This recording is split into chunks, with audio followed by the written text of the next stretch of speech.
Hey, what's up? It's Bon. Let's talk about Mass Effect. And today I'm going to be looking at another Reddit thread that I found personally to be pretty interesting. We had user Graphica Danger post Mass Effect 4, the next big bads. And what we're going to do is we're going to look through this whole thread of ideas on what the next antagonist could be for the next Mass Effect game. It's called Mass Effect 4 here.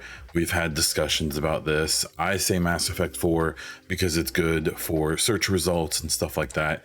I don't think it's going to be called 4. I think it's going to be called a subtitle. I don't think it's going to be called 5.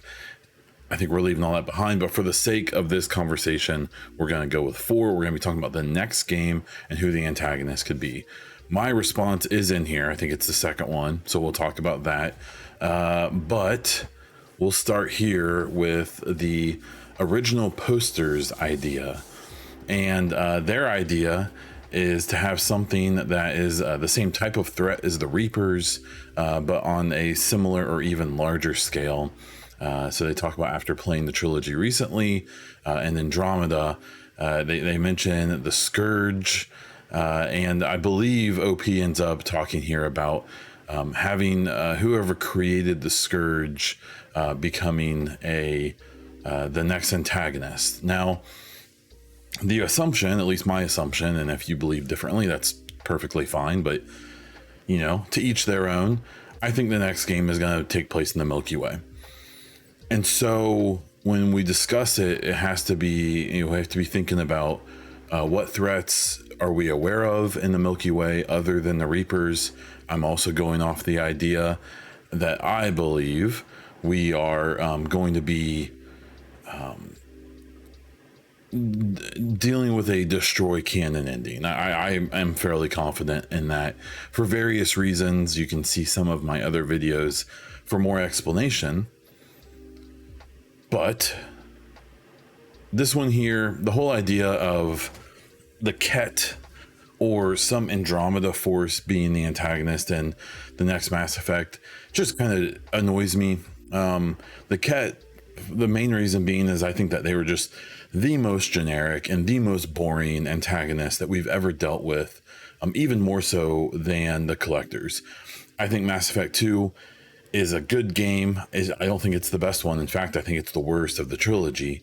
And it's partly because the antagonists, or at least the main ones being the Collectors, I guess, are just kind of generic and boring. I mean, the twist about them being, previously being Protheans is interesting. I wish they would have done more with that. But I just, the Ket are just so boring, and even like their actual designs are kind of lame in my opinion, and their backstory of how like a lot of them are like turned Angaras, who I also think are this like super generic kind of boring species. I really don't want it to be the Ket. I've gone on record multiple times of saying that I am not really a fan of the idea of combining the universes that directly. I just think that that's not a great idea, at least not yet. I really think that there's some repairing of fandom that needs to be done for the Mass Effect franchise before they take Andromeda stuff and put it in the front seat again. That's just my opinion. So let's scroll down here. We have user Bob Genko suggesting Sovereign's half-brother, Sluggard. So obviously the top response is going to be a joke. The number 2 response is yours truly. I'll just read it. My thought for the next game would be to stay away from a big bad and instead go the political thriller route. If the game takes place shortly after 3, which in my opinion has been is what's been teased so far, I'd like to see the Citadel Council's hold on the galaxy be challenged by a splinter group or something. My favorite idea is that the mysterious benefactor actually stayed behind from the Andromeda mission and hoarded resources in a hidden base or something. After the Reaper War is won by the good guys, and the mysterious benefactor begins sending out initiative teams to the nearest worlds and colonies to help. As time goes on, the Citadel catches wind of another force filling the power voids and challenging them. I like it because it gives a chance to let us support either side in our role, to learn more about the mysterious benefactor in the initiative, and so on. I've talked about this. If you've been around long enough, you've heard this theory of mine. I love it to the point where I've actually tried to even like stop talking about it or thinking about it, because I don't think it's what they're actually going to do. But I really, and there's a lot more, and I think I've actually responded to someone. So I got some positive feedback on this, maybe not entirely. And here was another thing. So for like to add on to this, I said for side plots, I like the idea of one, a race to bring back the Geth, create new eye hinted by the 2021 and 7-day teaser poster, and two, someone opening up new relays to new systems and then attempt to find resources, new species to recruit, which the Citadel Council would try to prevent, or potentially the use of the relay that we see in the constructed 2022 and 7-day teaser. So, I love this idea. I'm obviously super biased, but it's something I liked a lot, and it seemed like a few other people liked it as well. User Malaguena said, one of the best things of the JoJo series was it was going from world-ending threats to a smaller scale, little town adventures. The Mass Effect universe is huge. I prefer a low world, high personal stake story, maybe about a private investigator in Ilium or what have you.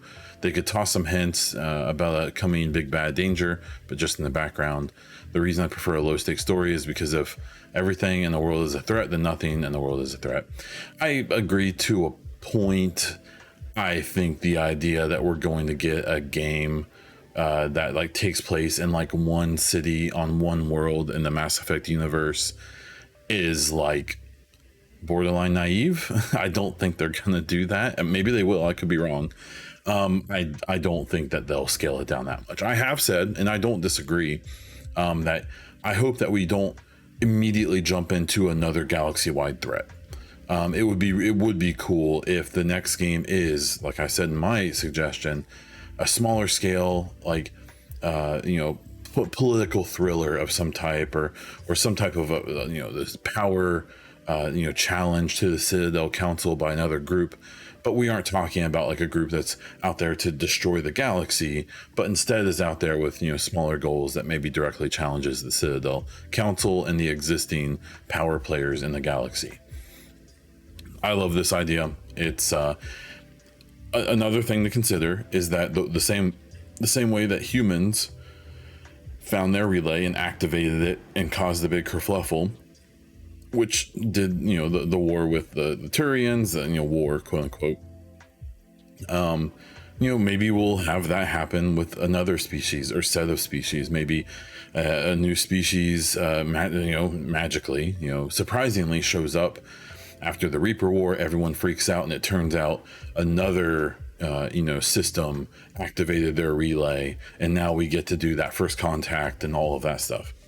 Something else to consider. User Dreeken says the best established antagonists for the franchise going forward are the Leviathans. In 2 out of 4 endings, we have prime positioning to move the galaxy back to its original pre-Reapers status quo. They have Black Ops teams who have been moving relics around the galaxy while inevitably getting themselves enthralled. They have a damaged relay network, so news can't travel. To notice the oddities or political changes in multiple clusters at once, and they are perfectly hidden and broadly unknown. I'd not be surprised if, in the time before the relays get repaired, they sneak one relic right to the Arachnite Queen and one right under the throne of the Krogan Emperor. Then all they need to steer events in the right direction for a few decades or centuries until their forces are large enough and just take over the galaxy. They have a little addendum here, and control ending Reapers controlled by Shepard are probably big enough obstacle to stop them, and refusal ending the Reapers probably drop everything soon after the battle on Earth and go deep, scan every single world like Desponia and the galaxy to find and kill them all. So I don't want the Leviathans. I actually really love the Leviathan DLC and Mass Effect 3. I also think that DLC like completely screws up like a bunch of stuff in the Mass Effect universe, and it's actually why I hope they retcon it and just kind of ignore it. I kind of hope they just ignore the Leviathans and don't go into them for kind of this reason, because the Leviathans being a presence, especially without the Reapers as a threat to them, just become another like equally overpowered force that, you know, sure, they may present in a different way, but would still, in my opinion, be just like kind of samey. If you don't understand what they're talking about with this, if you never read into the codex and stuff, and if you do the Leviathan DLC, there's a bunch of codex entries that come up where you find out that we really don't know how many Leviathans they are. We see 3 in that DLC. We assume maybe there's more. But the little balls that the orbs that they use to, that are a big factor in that DLC, which is what the Leviathans use to like control people's minds and communicate over long distances. The idea is that the Leviathans use collector forces, and they take them over, and they use them to infiltrate and place those orbs in places of influence during the Reaper War, to mess up the Reapers, to control Reapers, to make them work against themselves and things like that. So what they're suggesting here is that we may see the next game, and we may see a bunch of like the Rachni, the Krogan, and maybe some others behaving in ways that don't make any sense, and then we end up finding out like, oh, the Leviathans are controlling them with these orbs that they've hidden all over the galaxy.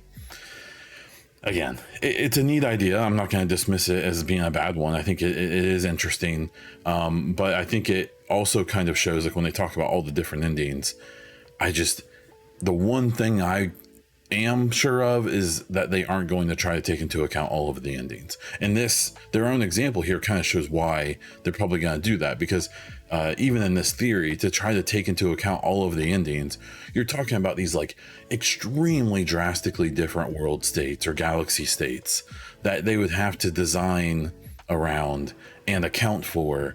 And I just don't think they're going to spend the next 10 years working on this game. I think they're going to try to put out something faster. So I think the scope and the scale is going to be smaller, but who knows? So I don't like this idea, but I respect it. Here's a good one by Where's Breakfast, and it has the aliens guy, time traveling Reapers. Please no time travel for the love of all that's good. Nothing with grunt. This Elite Ricky, I obviously like this one because it's similar to my idea, sort of. So Galactic Civil War, in my opinion. If not, like you said, they may introduce Andromeda again and tie in the Ket. So the idea of, there's going to be big power vacuums after the end of the Reaper War, especially in the Destroy ending. And you're going to have the Citadel Council trying to rebuild in the short term, but also trying to reestablish its control over, the parts of the galaxy it had control over, or maybe more of it. But then I think you're also going to see other groups taking advantage of that situation and being like, whoa, hey, maybe we can take a slice of the pie now, and we'll have to wait and see how that plays out. And then bringing in the Ket, my God, like I just, please don't do this. We can get back to that one day with an Andromeda sequel or something. Please don't bring those stupid, just don't do it. Please don't do it. That's all I'm asking. Someone saying no to the Reapers. This is an interesting one. Laura Hengren. I know it will not happen, but I'd love to see if it was the Thorians. Imagine the horror of discovering that despite its age, the one we killed was just an infant for its species. The adult ones end up parasiting entire planets and use other species as vessels to colonize other worlds. They have been cautious until now because they considered the possibility of being annihilated by the Reapers if they become a threat to the cycles. But now the Reapers are not here anymore. They can finally spread without restraint and enslave all of the other species to bring their seeds to every planet of the galaxy. I don't hate this one. That would be interesting. It would be a fun callback to the first game. It would be an interesting way. I would hope they would throw in some maybe more unique ideas, but yeah, I don't hate that one. I think the Thorians would be an interesting thing to revisit. Stargov 1 says, depends on how far in the future it goes. The obvious next big threat will be the Krogan, assuming they let the Cure go into the next game. Hyper aggressive warrior race with an extremely high birth rate is going to be a problem, even with Rex leading them.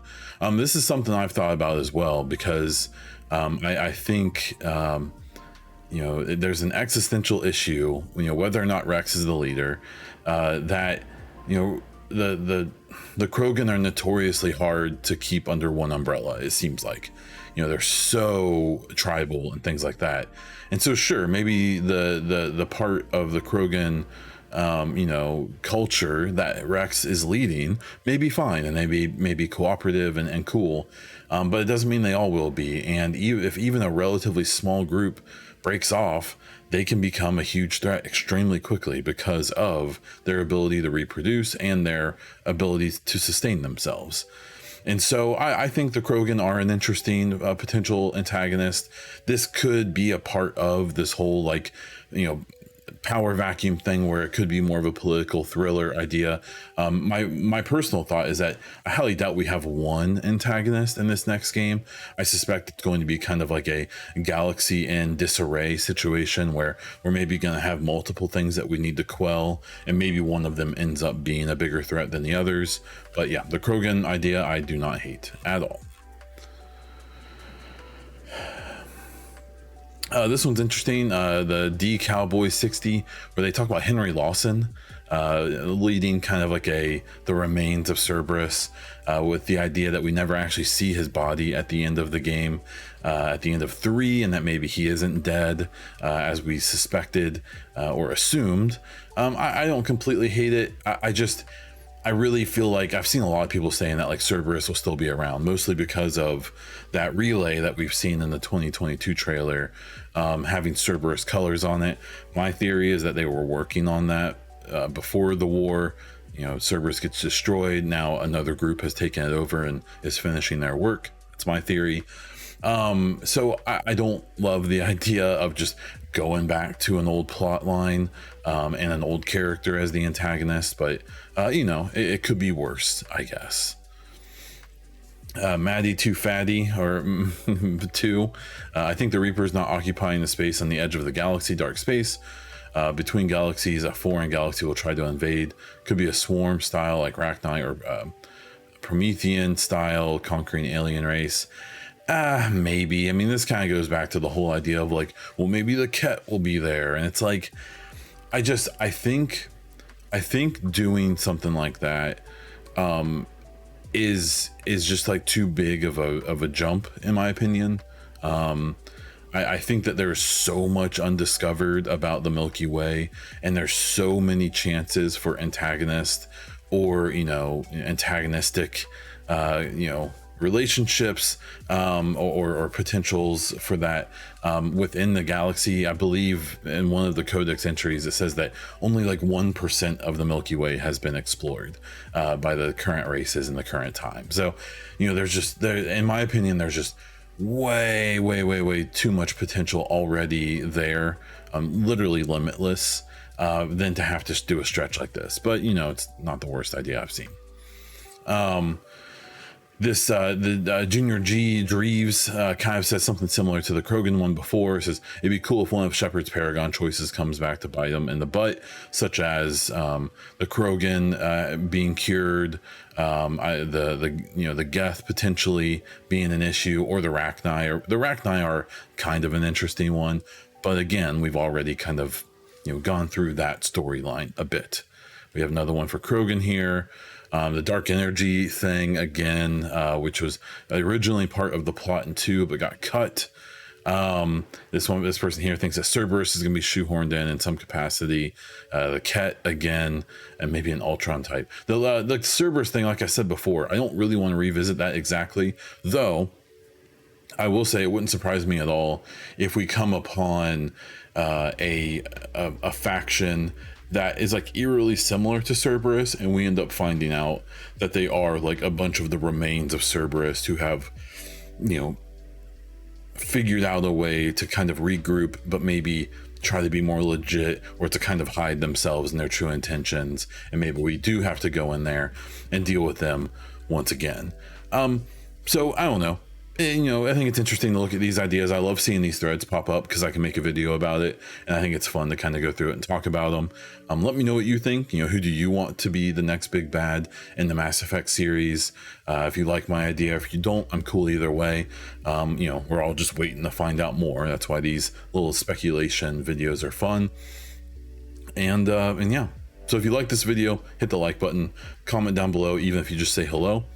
And subscribe to the channel if you want more Mass Effect stuff. Check out my weekly podcast, The Echo Cast. It's on all podcast platforms and on this YouTube channel. You can find me all over the internet as Bond Diesel, including over on Twitter, Twitch, and Instagram. And that's all I have for this one. So until next time.